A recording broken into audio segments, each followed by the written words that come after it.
ሰላም ሰላም እንዴት ናችሁ? ዛሬ የምንሰራው ለተማሪዎች የሚሆን ቁርስና ለወንደላጤዎች ጊዜ ሳይፈጅባቸው የሚደርስ ምግብ ነው የምንሰራው።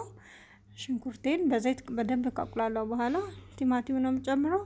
ቲማቲሜንም እንደዛ በደንብ ጠብሳለሁ።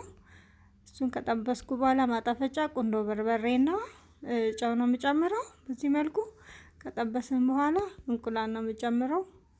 በደንብ የተመታ እንቁላል አለኝ። እሱን ከጨመርን በኋላ በእንትን ነው የምንነካው፣ በማማሰያችን ነካ ነካ ነው የምናደርገው ሳንፈረፍረው። እና ፍሬሽ ሆኖ የተቆራረጠ ትንንሽ ዳቦዎች አሉኝ። እሱን ላዩ ላይ ነው የምጨምረው። ተማሪዎች አንዳንድ ጊዜ ልጆችም ለየት ያለ ምግብ ነው የሚወዱት። ሳንድዊች ምናምን ከሚሆን እስኪ ቀየር አድርገን ደግሞ በዚህ በኩል እንሞክራቸው። በጣም ነው የሚወዱት። ቴስቲ የሆነ ምግብ ነው። በዚህ መልኩ ገልበጥ ገልበጥ እያደረግን በደንብ እናበስለዋለን። በመጨረሻም ይሄን መስሎ ወጥቷል። በጣም ነው የሚያምረው። በጣም ቴስቲ ነው። ሰዓት አይፈጅም። እየሰራችሁ ሞክሩት። ባይ